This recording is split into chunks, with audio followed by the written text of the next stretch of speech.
Should we have cameras in our Sunday school rooms, in our children's classrooms? It's a great question that comes from one of our viewers this week. Let's dive into talking about the seriousness of this matter. If we're really looking at the benefits of this or the negatives, let's explore the whole thing, not just the children's ministry. And so, as we talk about it, generally, a child has the same rights to privacy as an adult does. And you always want to consult your attorney. I always want you checking with your attorney or your insurance company. Don't just take my word for it. And you could be in an area with some special rules or something. And I know some of you will leave some comments about different areas. We're not talking about some of these perverted situations, those kind of things where kids are victimized, and there are special laws relative to that. We're just talking about general camera usage, general recording in our buildings that are open to, for the most part, the public. So many churches already video record areas of the church. We're just talking about taking it to the children's ministry area and how important, what are the benefits, what are the negatives, those kind of things. We're obviously not talking about recording in bathrooms. We're not talking about recording in locker rooms at the church, changing areas, nursing areas. We're not talking about the mothers and children's area kind of thing necessarily, where they might be nursing or something, or other private rooms. We're talking about straightforward areas of the church, the main entrances, the auditorium, the exits, outdoor areas, the kids area, the general kids area, the general, maybe the Sunday school classrooms themselves, hallways wouldn't be a bad idea as well, leading to the bathrooms. So reasons to use cameras. These are my opinions, my thoughts as former law enforcement member. Reasons to use the cameras in church and in the classroom. First of all, and we're talking about general here, capture criminal evidence, criminal acts and suspects, gathering information. Wow. If you can invest in cameras, this is a great tool. Getting evidence, getting license plates maybe on the video, and getting a face or something like that. And don't forget, if you're placing these things, do some consulting work on that with crime prevention, because you don't want them up all really high where you get a huge view of the parking lot. I know everybody loves to do that. You want a camera here and there that's down more at a closer to a 6 or 8 foot level, so you can capture an image of someone, capture their face possibly. So just a side note.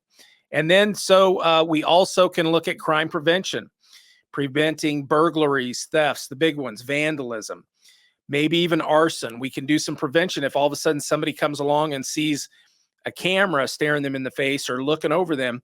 For some people, that will deter them. For others, it won't. It'll depend on their thought process and maybe even their mental capacity, if you will. You can record accidents, accidental injuries. It's another reason to have cameras. Help to minimize our liabilities, if you will, to document things. And sometimes it might not record in our favor. We may have messed up and records that accident. But I think there's a lot of times where we can show where it may help us.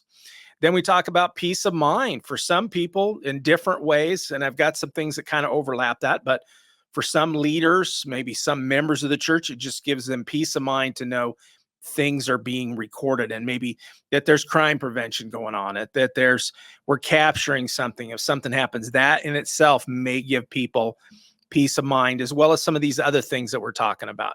Reduce volunteer or staff issues, maybe in their performance or their productivity, how nice they are to people. If they know they're being recorded, maybe they'll be nicer. And I know some of you are not going to like that, big brother watching over you, but it is a benefit as I see it. Especially if we have a large volunteer pool, we're able to watch them and maybe use video for training purposes later, or to help us in situations to improve that performance. So it is one of the reasons to use cameras, or one of the benefits some of you might look at. There may be insurance benefits. You have to talk to your insurance company about that, but there may be benefits to having this tool at your disposal. And I bet there is. I bet they will consider it when they're writing up their policies and what your operation is like, because they do consider those things. It may help reassure attendees and your congregation. People these days are very concerned about their safety and security, both for themselves and for their kids and for their grandkids. So having that as one tool that you have available, it doesn't necessarily replace the security people that you have walking around and watching out for you, but it is another security tool and may help reassure people and help them feel a little bit better that you're watching out for them or that you're taking security seriously. Live monitoring of a property or remote monitoring, being able to see what's going on at the church. Those are all great benefits to having a security system these days. The new modern stuff, if you've got something that's 15, 20 years old, then it's probably not working real well for you for live monitoring or, remote monitoring. But if you're getting into anything in the last few years and the current stuff is just great at giving you 4K video or pictures of something and just being able to scan around the church and see what's going on, man, what a great tool that we have available to us. And then, to keep records. Some of you may use it to keep attendance records or who served. I can also imagine just innocently, I just want to know who did the yard work this week, or maybe more seriously, who took the offering this week. So we can document things by using these cameras and being able to go back and see something, or just, attendance, people who was there, who served, can be a great tool for that as well. And I see that as a positive. That's a positive thing. And then we get into, probably more of what we're talking about here, the more serious part of it. Reasons to use cameras in church and classrooms, to protect the children from abuse, to prevent problems, to document issues. It's there as a prevention tool.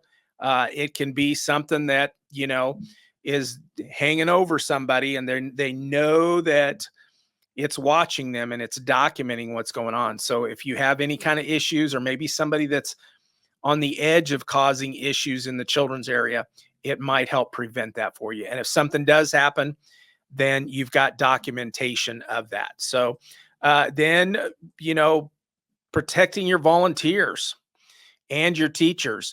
And I hate to say this, I hate to mention this, but there are false accusations sometimes. And so when those kind of things happen, and I've got a friend right now that had issues similar to this, had some accusations made. And you know what? If there would have been video of it, then we would all know. But some of us doubt. I believe him, but there's others that doubt kind of situations. So video is great tool for that, to protect people from false accusations, protect the kids, maybe prevent a situation. But at least if all else fails, you have some documentation one way or another that it did happen or it didn't happen. You have some video right there that you can go back to.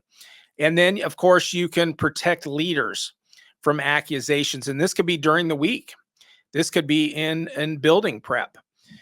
Think of your maintenance folks, your cleaners, your maintenance people, protecting them from somebody claiming false accusations. If you're a church leader, I would think that you'd want this kind of stuff as well. Because if you go to prep something for Sunday, you're a worship leader or you're a ministry leader, you go to prep something for Sunday, and all of a sudden, where you got somebody making an accusation that they came into the building and you said this or did this. Could be a male leader and a female shows up to do something. And now you have this peace of mind, you have this protection that there's video evidence that you didn't do something. So it helps you hedge against this idea of false accusations against you as a leader. So we're not just talking about a benefit to the children's ministry. We're also talking about a benefit to the church, a benefit to the leadership of the church as well, and just workers, volunteers, so that when we're in the buildings during the week by ourselves or just a couple of us, we have some evidence there. We have an eye watching over us, just protecting workers and volunteers from accusations. And I am focused on discussing that as during the week or in off hours, because it's the same at my church. Sometimes we have one or two people in the church, and it's great if there ever became a problem or an accusation or any kind of situation that we have that video evidence of what actually happened. So we're really talking about putting up a lot of cameras in some of your churches. We might need 25 cameras in a church to cover all the rooms and a couple different angles in some of the busy areas. But it's worth the investment, as I'm going to certainly say here in a moment. So as we look at this, what are the reasons not to use cameras in a church or classroom? And I had trouble coming up with a graphic for crickets chirping. But I really, honestly, I don't see too many reasons not to have. I mean, we've gone through the list. Could it be the cost? Certainly. I mean, if you don't have the money, you don't have the money. But raising the money, finding a way. I mean, we've got this time of the year coming up, the beginning of the year. You've got security grants out there that you can look for and find out. The federal government's given those through your state agencies.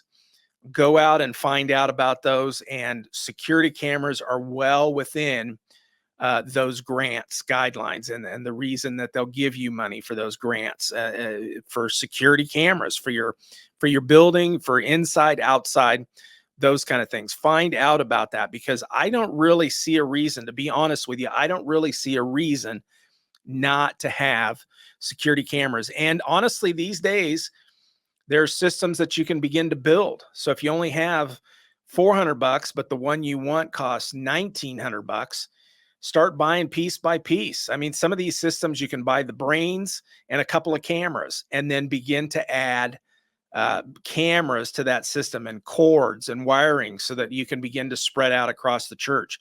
Make a long-term plan for that, especially if you're a security person. Begin to make plans for that eventual, how many cameras do you actually want, and be able to start preparing for that and buying as you can. And so cost is the only thing I can think of. Leave comments for me if you can think of some reasons not to have the cameras, then other than cost, not being able to afford them, because look at all of this. There's just so many reasons, if we flip through these, to use and to have cameras in our churches. So all of this, great reasons for it. And so I highly recommend to you that you look at cameras, and don't take my word for it. I've got cameras down in the links down in the description for cameras, the systems that I like, some that I've used, some that I study and like the recommendations on, but I haven't had a chance to use them yet. I'm working on that with some of the bigger systems. So, but I want to recommend to you that you seriously look at this. If you're considering it, consider it hard. I think it's a very important investment for our churches these days, for all of those reasons that I talk about. Please connect with me, like and subscribe to this channel, and read the comments. Leave me a comment. I always want to hear from you. And don't forget to watch this next video, as it's a great one in your journey in church security.